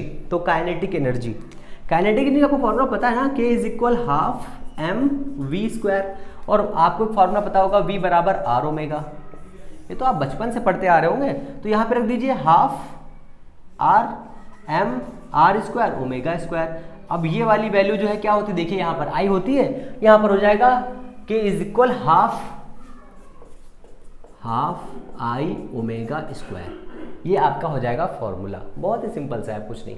अब जड़त्व आघूर्ण के कुछ बेसिक फॉर्मूले आपको बताता हूँ जो आपके लिए इंपॉर्टेंट है, ठीक है। जैसे एक स्फीयर का कितना होता है, गोले का कितना होता है, दूसरा एक लंबी छड़ के लिए कितना होता है, तीसरा एक बेलन के लिए कितना होता है, डिस्क के लिए कितना होता है। सबसे पहले स्टार्ट करते हैं लंबी छड़ से। छड़ के लिए इनर्शिया कितना होता है, ये छड़ है हमारी, इसके लिए कितना हो जाएगा ml²/12, ये हो जाएगा I, ठीक है। एक बेलन के लिए उसके व्यास के परितः हो जाएगा mr², ये है हमारा सिलेंडर, ठीक है। यही जो 1/2 mr² दिया है, यही डिस्क के लिए होता है उसके व्यास के परितः, ठीक है, ये भी याद रखिए। एक स्फीयर के लिए कितना होता है, स्फीयर के लिए ये होता है, स्फीयर के लिए 2/5 mr² होता है, आपको ये भी याद रखना है, ओके। ये हमारे कुछ बेसिक फॉर्मूले को जो आपसे एग्जाम में पूछ सकता है। अब आ जाइए आप लंब अक्ष की प्रमेय में और समांतर अक्ष की प्रमेय में। कुछ नहीं होता, बहुत ही सिंपल दिया हुआ है, I(x(x) दिया है प्लस I(y(y) दिया हुआ है इज इक्वल I(z(z) दिया हुआ होगा। मतलब क्या है, 3 अक्ष होते हैं, उन तीनों अक्षों में से x और y का एड z के इक्वल होता है, ये एक प्रमेय है, बस और कुछ नहीं। आपसे एज इट इज फॉर्मूला ही पूछ लेंगे और कुछ नहीं पूछ सकते इसमें। फिर इसमें पूछ लेंगे समांतर अक्ष की प्रमेय में I is equal I C M, मतलब सेंटर से जाने वाली रेखा पर उसका इनर्शिया कितना है ये पूछेगा, और दूसरी लाइन जो हमने इमेजिनरी खींची है उसके बीच की डिस्टेंस कितनी और उसका कितना मास है, ये आपसे समांतर अक्ष की प्रमेय है, लंब अक्ष समांतर अक्ष की प्रमेय है बस, ठीक है। इसके आगे आपसे एक चीज़ को ये भी पूछ सकता है कि जब कोई पार्टिकल बिना फिसले हुए लुढ़कता है, जब कोई पार्टिकल किसी अनाथ तल पर बिना फिसले हुए लुढ़कता है तो उस पर एक्सेलरेशन कितना होता है, ठीक है। तो आपको एज इट इज फॉर्मूले याद रखने हैं बस। उसका होता है A is equal G sine theta by 1 plus K square by R square, ठीक है। के यहाँ पर क्या है, अभी मैंने आपको बताया था ये, ठीक है, के स्क्वायर बाई आर स्क्वायर, ये आपसे एज इट इज फॉर्मूले ही पूछेगा भैया, ठीक है। अगर यहाँ से फोर्स निकालना हो तो फोर्स हो जाएगा F बराबर ma। अब ए की वैल्यू यहाँ पर ट्रांसमिट करेंगे, ये पूरा फॉर्मूला यहाँ पे पिंच कर देंगे, हो जाएगा आपका काम, कोई दिक्कत नहीं, बहुत ईजी। अब यहाँ से ये भी पूछ सकता है कि भैया बताइए घर्षण गुणांक कितना है, अब हो गया खेल है ना, तो घर्षण गुणांक कितना हो गया, mu is equal tan theta by 1 plus K square by R square, ठीक है, हो गया ना क्लियर। अब कोई दिक्कत, अभी भी कोई दिक्कत ही नहीं है, बस काइनेटिक एनर्जी में आपको ये याद रखना है, जब हमने काइनेटिक एनर्जी निकाली है 1/2 mv स्क्वायर में आर ओमेगा रखा था तो ओमेगा स्क्वायर हो गया था आई ओमेगा स्क्वायर, इसमें एक एनर्जी और ऐड हो जाएगी, वो हो जाएगी 1/2 mv स्क्वायर, ये स्थानांतरित गति है, ये हमारी रोटेशनल मोशन है, दोनों को ऐड करेंगे तो एक वैल्यू आएगी। जैसे इसमें जो क्वेश्चन बनता है, क्वेश्चन क्या बनता है, क्वेश्चन ये बनता है कि अगर किसी भी पार्टिकल का जो एक मोशन में चल रहा है, ठीक है, एक गति में रूप में चल रहा है, तो उसके पास में जो गतिज ऊर्जा होगी स्थानांतरित ऊर्जा होगी, दोनों का योग कितना होगा। अगर चलने वाला पार्टिकल स्फीयर है तो कितना हो जाएगा बताइए, 2 5 5 होता है, 7 में 5 हो जाएगा, बहुत सिंपल से, ठीक है ना। आपका ये चैप्टर इसी में खत्म हो जाता है, इसमें और कुछ नहीं है, ठीक है। इसके आगे चलते हैं हम लोग। अब इसके आगे आपका दिया हुआ है स्थानांतरित हो गया, अब है केपलर्स लॉ, ठीक है। तो केपलर्स लॉ के अकॉर्डिंग कौन कौन चीज़ें आपके लिए इंपॉर्टेंट है, तीनों नियम इंपॉर्टेंट है। पहला नियम क्या कहता है कि कोई भी जो उपग्रह हैं, ये जो ग्रह हैं सूर्य के चारों ओर दीर्घवृत्ताकार कक्षाओं में गति करते हैं, कोई भी ग्रह या सभी ग्रह, ठीक है, सभी ग्रह जो हैं सूर्य के चारों ओर दीर्घवृत्ताकार कक्षाओं में गति करते हैं, पहला नियम। दूसरा नियम क्या है, नियत समय में नियत कोणीय विस्थापन करते हैं, कोणीय दूरी रहते हैं, या क्षेत्रफल नियत रहता है, क्षेत्रफल का नियम कहता है। और तीसरा नियम क्या है बताइए, कि जब कोई भी पार्टिकल या कोई भी उपग्रह जो है किसी भी ग्रह के चारों ओर गति करता है या सूर्य के चारों तरफ गति करता है कोई ग्रह, तो उस पर जो टाइम पीरियड होता है पूरा घूमने का, परिक्रमण काल करने का जो समय होता है, उसका वर्ग उसकी त्रिज्या के तृतीय घात के अनुक्रमणपाती होता है। बस आपको यही फॉर्मूला याद रखना है, ठीक है। और ये जो केपलर के नियम है वो किस पे आधारित है, सेकंड नियम किस पे आधारित है, कोणीय संवेग संरक्षण के नियम पर आधारित है। आपसे ये भी पूछा जा सकता है। तो केपलर के नियम में आपके लिए इंपॉर्टेंट फार्मूला कौन सा है, वो इंपॉर्टेंट फार्मूला है t square is equal to r cube. ये आपके लिए इंपॉर्टेंट है। क्या है इसमें, जो परिक्रमण काल है उसका वर्ग, ठीक है, दूरी के तृतीय घात के अनुक्रमणपाती होता है। क्वेश्चन कैसा पूछेगा, यदि कोई ग्रह किसी ग्रह के चारों ओर घूम रहा है, उपग्रह किसी ग्रह के चारों ओर घूम रहा है और उसका परिक्रमण काल 1/2 है, शुरुआत से आधा हो गया है, तो उसकी रेडियस में क्या फ़र्क पड़ेगा, या रेडियस आधी है तो उसके ग्रह में क्या फ़र्क पड़ेगा, तो ये आपसे पूछ सकता है। दूसरा पूछेगा यहाँ पर आपका Newton's law, F is equal g MEM by RE square, ये आपसे पूछ सकता है। ये फॉर्मूला इंपॉर्टेंट है, ठीक है। यहाँ पर जो ये जी दिया है, इस जी की वैल्यू को कैवेंडिश ने ज्ञात किया था, इसका मान 6.67 10⁻⁻11 न्यूटन मीटर स्क्वायर पर kg स्क्वायर होता है। ओके, इतना हो गया आपके लिए, ये सब इंपॉर्टेंट है, बहुत सिंपल सा है, आप आसानी से कर सकते हो। इसके आगे चलते हैं। अगर पृथ्वी पर कोई भी उपग्रह है, पृथ्वी है ये हमारी, इस पृथ्वी के ये रेडियस है हमारी, इस रेडियस के ऊपर जाने पर क्या होगा और इसके अंदर आने पर क्या होगा, ये यहाँ से क्वेश्चन बहुत बनते हैं। मैं आपको 2 फॉर्मूले बता रहा हूँ, उनसे आप सारे क्वेश्चन आसानी से सॉल्व कर सकते हैं, ना ही आपको कुछ याद करना है ना ही कुछ करना है। तो ये याद रखिए, जब हम ऊपर जाते हैं तो हमारा फॉर्मूला हो जाएगा G dash is proportional to 1/r का होल स्क्वायर। r का होल स्क्वायर का मतलब ये है कि अगर हम 3 मीटर ऊपर जा रहे हैं या 3 गुना ऊपर जा रहे हैं तो यहाँ पर 4 हो जाएगा, ठीक है ये। और अगर हम अंदर आ रहे हैं तो G प्रोपोर्शनल टू R हो जाएगा। मतलब कैसे सॉल्व करना है फिर समझ लीजिए। देखिए, अगर हम पृथ्वी की त्रिज्या के बराबर ऊपर जाते हैं तो G में कितना चेंजेस आएगा, पहले कितना है G डैश ठीक है। जी कितना है पहले, ये जी डैश मैंने क्यों लगा दिया, जी लिखिए। तो पहले कितना है आर स्क्वायर, अब हम ऊपर जा रहे हैं 2 गुने से, तो कितना हो जाएगा 1/4 हो जाएगा ना, तो कितना हो जाएगा g/4 हो जाएगा, काम खत्म, आंसर। यहाँ पर अगर हम पृथ्वी की त्रिज्या के बराबर अंदर जा रहे हैं तो डिस्टेंस कम होगी ना, तो -r कर दी, 0 हो जाएगा, सिंपल। ओके, ये हमारा हो गया अभी g के वैल्यू में परिवर्तन। इसके आगे चलते हैं, हमारे पास आता है वैद्युत नहीं गुरुत्वीय क्षेत्र की तीव्रता। गुरुत्वीय क्षेत्र की तीव्रता क्या होती है, तो ये फॉर्मूला होता है I = F/m। ये हो जाएगा हमारा G/m/r²। मतलब जैसे जैसे हम दूर जाते हैं वैसे वैसे हमारी अर्थ का अट्रैक्शन कम हो जाता है किसी भी ऑब्जेक्ट को खींचने का, ठीक है।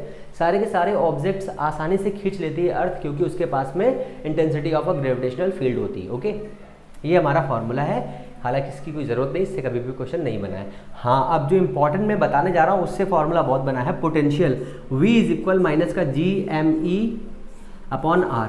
ये फॉर्मूला आपके लिए बहुत इंपॉर्टेंट है, इससे बहुत सारे क्वेश्चन सॉल्व होने वाले हैं। जैसे इस V के बराबर होता है W/m।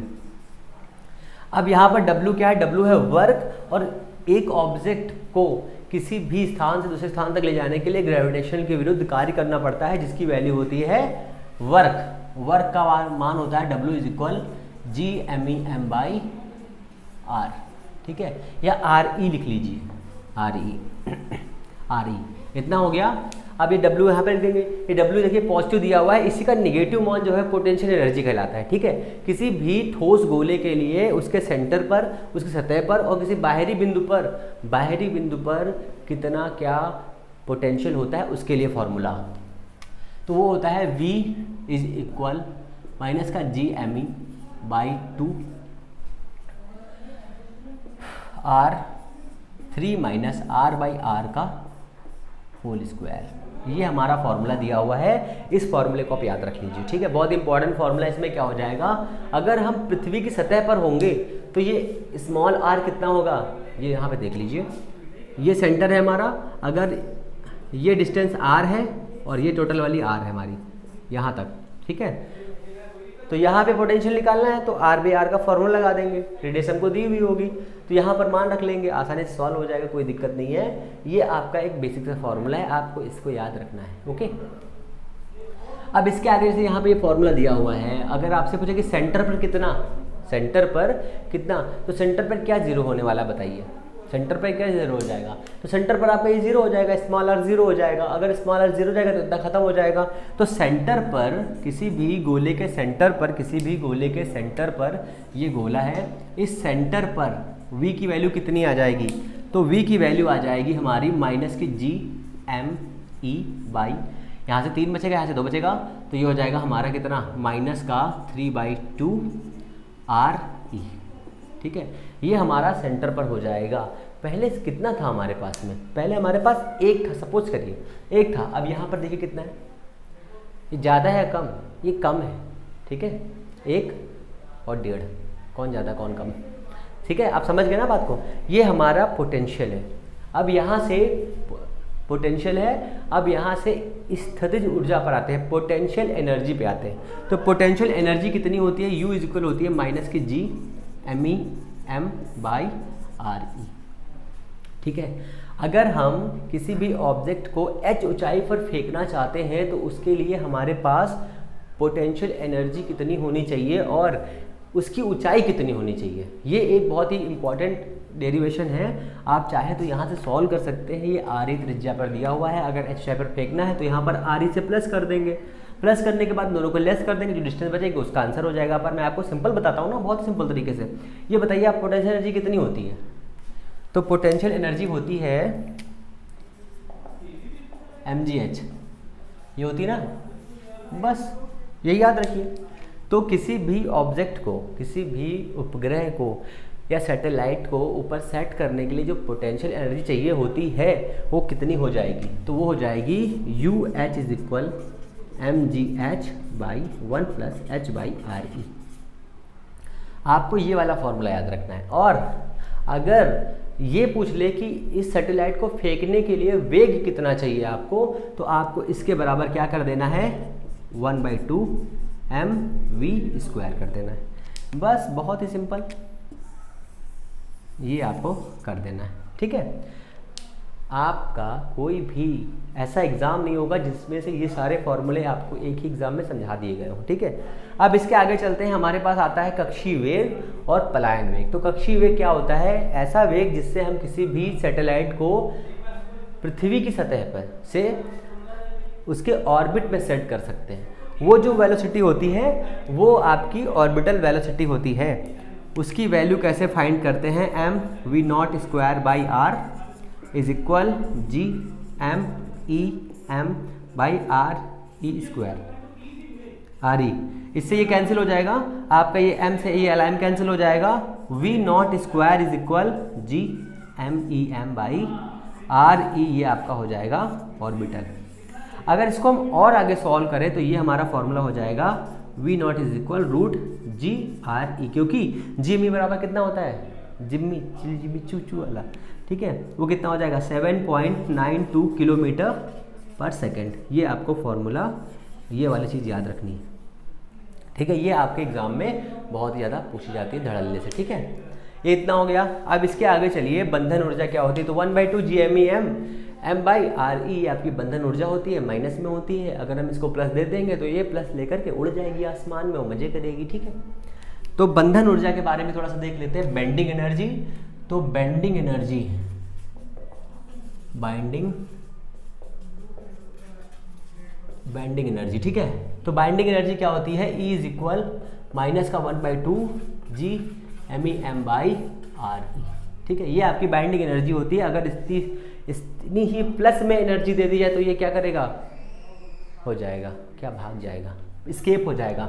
अब ये वाली जो एनर्जी है, ये एनर्जी इसको दे दी जाएगी तो स्केप हो जाएगी। तो इसको हम क्या करेंगे? इसी वाली एनर्जी को हम इस्तेमाल कर लेंगे। ठीक है, इस्तेमाल कर लेंगे। ये इतना आपका हो गया। अब इसके आगे चलते हैं हम लोग कि हमारा जो है स्केप वेलोसिटी कितना होता है। स्केप वेलोसिटी, स्केप वेलोसिटी में अगर जाएंगे तो स्केप वेलोसिटी कितनी होती है? Half m v square is equal g m e m by r e. अब यहाँ से m कैंसिल हो जाएगा, ये हो जाएगा v square is equal to g m e by r e. ठीक है, आर ई। ठीक है, अब यहाँ से जैसे मान लीजिए इसकी वैल्यू निकालेंगे तो हो जाएगा v is equal to g r e root में। कभी कभी आपसे इसका और इसका क्या पूछ लेते हैं? भागा पूछ लेते हैं, भागा। तो जब भागा पूछ लेते हैं तो ये हो जाएगा हमारा v e by v not is equal root 2। ठीक है, या v not by v e is equal 0.707, ये भी आपसे पूछा जा सकता है।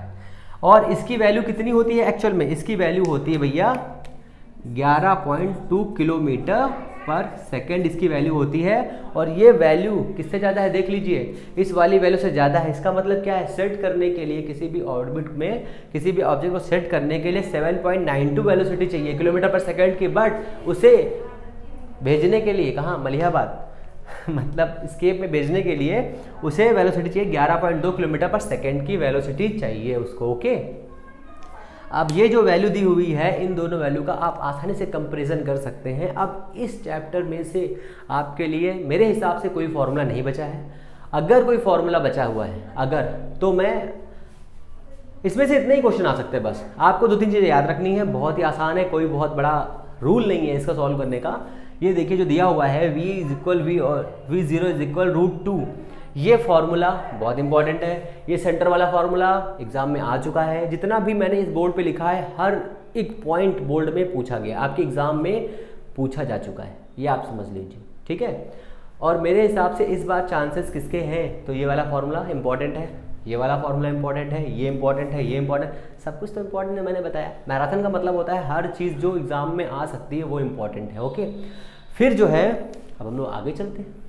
ठीक है, फिर इसके आगे देखते हैं हमारा जो दिया हुआ है प्रत्यास्था गुणांक का चैप्टर दिया हुआ है। इसमें भी देख लेते हैं क्या क्या आएगा। बहुत ही छोटा सा चैप्टर है, 2 सेकंड में खत्म हो जाएगा, टेंशन लेने की कोई बात नहीं है, चिल करिए। प्रत्यास्था में क्या दिया हुआ है? किसी भी पदार्थ का ऐसा गुण जिससे वो अपने ऊपर लगने वाले बल को ऑब्जर्व तो कर ले और जैसे ही बल हट जाए वैसे ही क्या करे? भाग जाए। जैसे कि जब आप छोटे होंगे, पापा आते होंगे, आपको पकड़ लेते होंगे, आप चुपचाप बैठ के पढ़ने लगते होंगे, फिर क्या करते होंगे? फिर जैसे ही हो गए वैसे खेलने कूदने लगे, तो ये काम करने लगते हैं, इसी को प्रत्यास्था कहते हैं। अगर हम इस पदार्थ पर एक फोर्स अप्लाई करते हैं, देखिए मेरे पास पेन है कि नहीं है, मैं आपको बताता हूँ उससे। मेरे पास पेन नहीं है। जैसे मान लीजिए मैंने इस पर ये फोर्स लगाया, देखिए मैंने फोर्स लगाया, देखिए फोर्स लगा, मैं यहाँ पहुँच गया, छोड़ दिया, इससे चिपक गया, इसे ही प्रत्यास्था कहते हैं। बहुत ही सिंपल सा, कुछ नहीं। इसमें दो क्वालिटी आपको पढ़नी है, पहला पढ़ना है प्रतिबल, दूसरा पढ़ना है विकृति, तीसरा पढ़ना है हुक का नियम। हुक का नियम ये कहता है कि अगर किसी भी पदार्थ पर प्रतिबल लगाया जाए तो प्रतिबल लगाने पर विकृति होती है। विकृति मतलब उसमें कुछ विकृति आ जाती है। प्रतिबल और विकृति का अनुपात सदैव नियत रहता है, मतलब दोनों का रेशियो हमेशा कांस्टेंट वैल्यू में आता है, उसे हम कहते हैं हुक का नियम। हुक के नियम के अनुसार E प्रोपोर्शनल टू E, ठीक है, E प्रोपोर्शनल टू E, ये कौन सा फॉर्मूला है? E प्रोपोर्शनल E का मतलब है small e proportional to capital E, मतलब प्रत्यास्था गुणांक E इज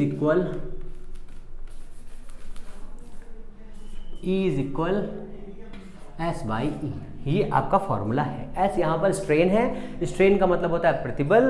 प्रतिबल को इन मतलब एक छोटी सी लैंग्वेज में हम दाब कह सकते हैं, क्योंकि वहाँ पर फॉर्मूला दाब के पदों में आता है F by A।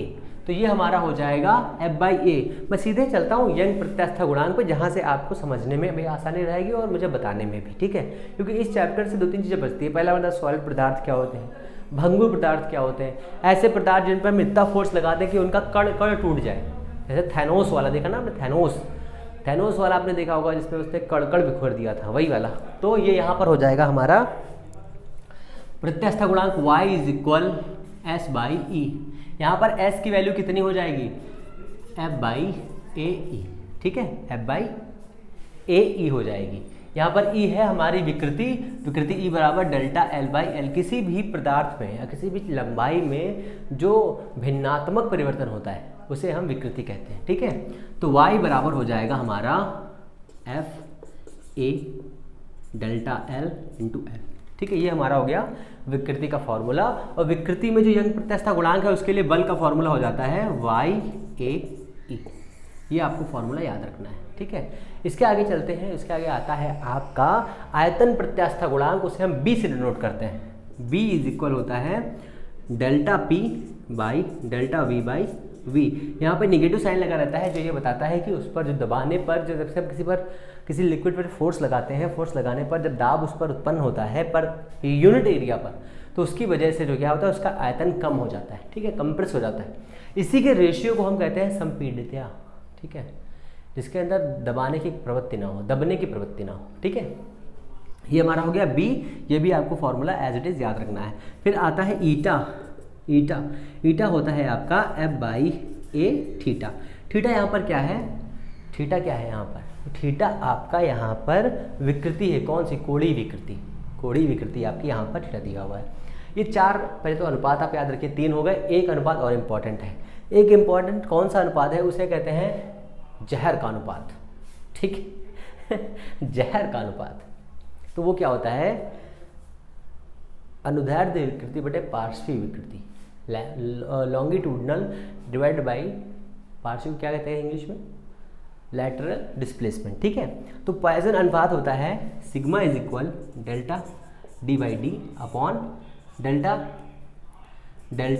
Are by r. ये आपको फॉर्मूले इतने याद रखने हैं, यही सब फॉर्मूले एग्जाम में पूछे जाएंगे।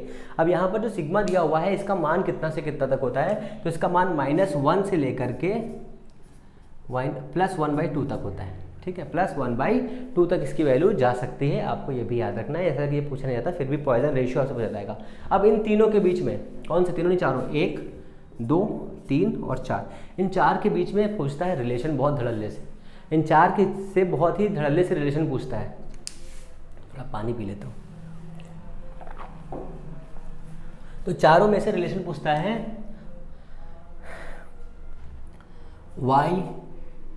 y b eta, y b eta and sigma. तो इसमें जो बहुत ज़्यादा पूछा गया है मैं वो आपको बताता हूँ, जो क्वेश्चन आपसे पूछा गया है, ठीक है। क्वेश्चन पूछा गया है यदि समझिए, यदि किसी भी यंग प्रत्यास्थित मतलब किसी भी ठोस पदार्थ पर फोर्स लगाने से उसका यंग प्रत्यास्था गुणांक y उसके आयतन प्रत्यास्था गुणांक से 3 गुना हो जाता है, 3 गुना हो जाता है, तो उस पे पॉइजन अनुपात पॉइजन अनुपात का 2 गुना 1 से कम होता है, 2 गुना 1 से कम होता है, 2 गुना 1 से कम होता है। कथन है, सत्य है, गलत है, दोनों सही है या ऐसे करके। ये एक आपका बेसिक क्वेश्चन, 2-3 क्वेश्चन मैंने बनाए हैं बहुत बढ़िया बढ़िया से आपके लिए। y बराबर 3 बीटा 1 - 2 सिग्मा, ये एक क्वेश्चन जो है आपका नीट के एग्जाम में पूछा गया था। ठीक है, तो मैंने आपको ये क्वेश्चन ले लिया। कथन क्या है? सत्य है। दूसरा में आ जाइए। दूसरा कथन था एक कथन, 3-4 कथन दिए हुए थे, उसी में सब स्टेटमेंट चेक करने थे। यंग प्रत्यास्था गुणांक का मान 2 ईटा और ब्रैकेट में कितना है 1 + सिग्मा, 1 + सिग्मा। मैं स्टेटमेंट बनाता हूँ, है ना, ये दिया हुआ है। अब देखिए स्टेटमेंट 3 दिए हुए थे, तीनों स्टेटमेंट में से ये स्टेटमेंट था। पहला स्टेटमेंट, यंग प्रत्यास्था गुणांक का मान आयतन प्रत्यास्था गुणांक के 3 गुने के बराबर होता है, पहला। दूसरा क्या था? आयतन प्रत्यास्था गुणांक का मान का 3 गुना यंग प्रत्यास्था गुणांक के बराबर तथा 1 - 2 लैम्डा के डिवाइडेड में होता है। इधर आ जाइए, 2 नीटा 1 + सिग्मा = y होता है। ये 3 स्टेटमेंट दिए थे, इन 3 में से एक क्वेश्चन आपको टिक करना था। वो क्या होगा? यही था आपका आंसर। इन तीनों में से जो रिलेशन होता है वही आपके सही थे।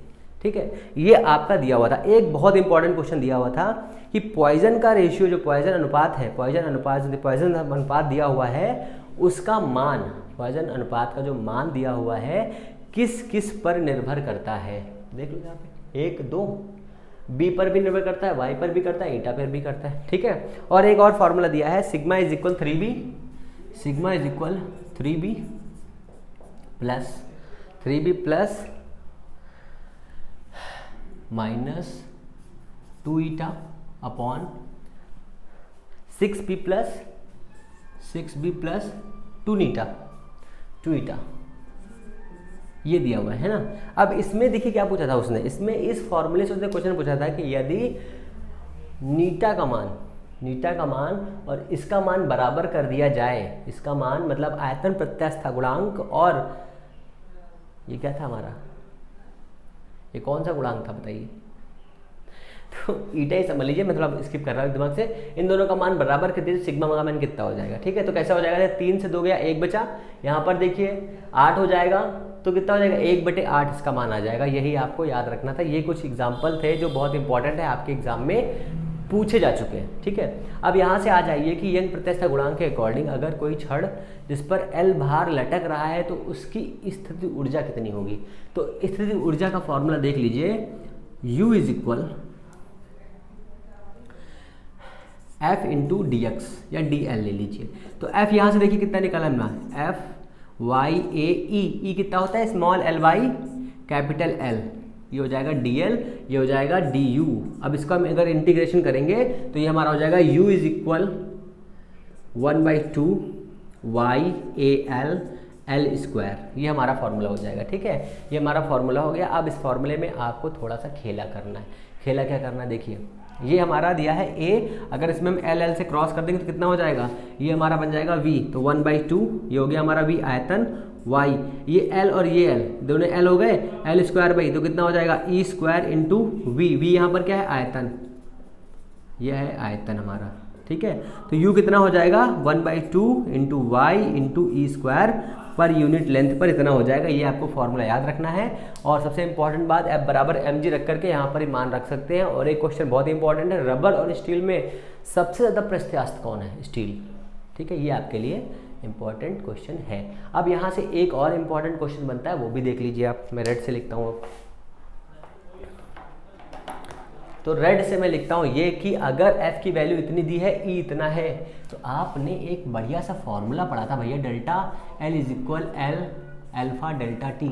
ये पढ़ा था नहीं पढ़ा था? बताइए। डेल्टा L/L बराबर E होता है ना, होता है कि नहीं होता है? तो अब देखिए यहाँ पर E दिया हुआ है और ये हमारा हो जाएगा डेल्टा L/L बराबर E बराबर अल्फा डेल्टा T। इस वाली जगह पर रख दीजिए, बस यही पे दूँ, यहाँ लिखता हूँ। तो ये हो जाएगा F = YA alpha delta T। ये आपका हो गया फॉर्मूला। यहाँ से भाई कई सवाल पूछे जाते हैं। इसका एग्जाम्पल क्या है? सर्दियों में तार, विद्युत तार जो होते हैं वो क्या हो जाते हैं? टाइट हो जाते हैं। गर्मियों में मतलब नीचे गिर जाते हैं। नीचे नहीं मतलब लटक जाते हैं, क्यों, वो इसी का एग्जाम्पल है। ठीक है, तो ये आपका यंग प्रत्यास्थ गुणांक हो गया। अब इसके आगे कुछ बेसिक से फॉर्मूले और इसके आगे दिए हुए हैं आपके, जो प्रत्यास्थ गुणांक हो गया। अब आपके सिलेबस में दिया हुआ है,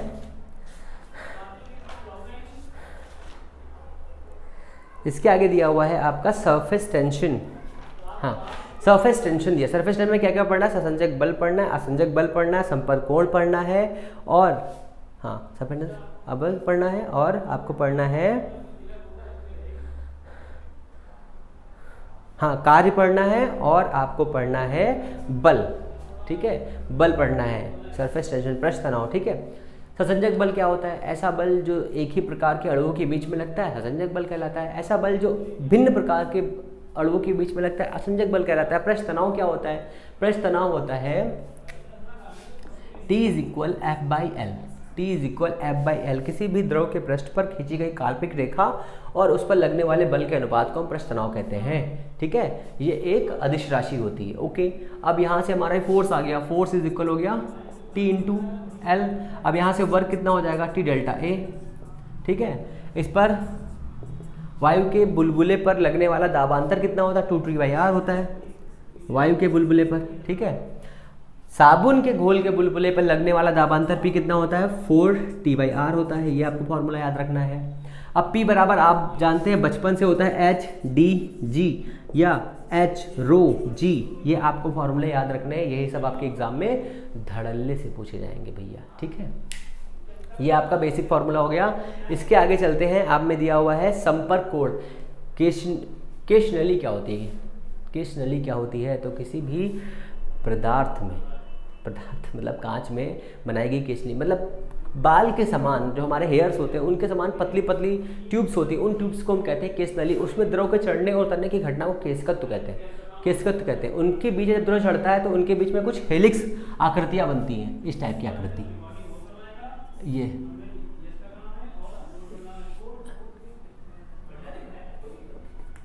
इस टाइप का, ये देखो इस टाइप का। अगर इस टाइप का दिया हुआ होगा हेलिक्स मॉडल इस टाइप पे, तो ये संपर्क कोण होता है। तो मैं आपको दो क्वेश्चन बताता हूँ। पहला क्वेश्चन था पारा और कांच के बीच में संपर्क कोण का मान होता है, ये पहला क्वेश्चन है जो 2004 में पूछा गया था। ठीक है, 135 डिग्री होता है। दूसरा क्वेश्चन था जल और चांदी के बीच संपर्क कोण का मान कितना होता है, समकोण, समकोण से कम, समकोण से अधिक, दो समकोण, समकोण होता है। ये आपको याद रखना है। ठीक है, ये 2-3 क्वेश्चन है जो आपके लिए बहुत इंपॉर्टेंट है, एग्जाम में कई बार पूछे जा चुके हैं। अब इस हेलिक्स मॉडल के लिए केशकत्व के लिए जो फॉर्मूला होता है वो कितना होता है, 2T cos θ/R = HdG। ये आपको फॉर्मूला याद रखना है। इस फॉर्मूले से बहुत सारे सवाल आएंगे। जैसे पहले क्या हो जाएगा, cos θ और H में, तो यहाँ से फॉर्मूला जो बनेगा इसमें और इसमें बनेगा, H = 1/R। ठीक है, किसी भी लिक्विड में संदूषण मिलाने से पृष्ठ तनाव क्या होता है, घट जाता है। और विलेयता बढ़ाने पर, मतलब उसमें कुछ पदार्थ फालतू चीज़ें मिलाने पर पृष्ठ तनाव क्या होता है, बढ़ जाता है। क्रिटिकल टेम्परेचर पर पृष्ठ तनाव कितना होता है, 0 होता है। ठीक, ये आपको चीज़ें याद रखनी है। तो ये हमारा इतना है पृष्ठ तनाव। इसके आगे भी यूनिट आपकी रह गई है, इसके आगे आपका यूनिट बहुत रह गया है, कितना भी बचा है अभी इसमें। इस चैप्टर में आपका बचा है बर्नौली की प्रमेय, आवृत्ता का सिद्धांत रह गया है, श्यानता गुणांक रह गया है, मेरिक्स मॉडल रह गया है। 4-5 चीज़ें रह गई हैं, वो अगली मैथ में आपको मिल जाएगी। अगर अब आपको वीडियो पसंद आया तो प्लीज़ लाइक करिए, शेयर करिए, सब्सक्राइब करिए और अपना प्यार ऐसे ही कमेंट बॉक्स में देते रहिए। कोई प्रॉब्लम हो आपके हर एक कमेंट का रिप्लाई किया जाएगा, इसकी मैं गारंटी देता हूँ। फिर मिलते हैं नेक्स्ट वीडियो में। नमस्कार, जय हिंद।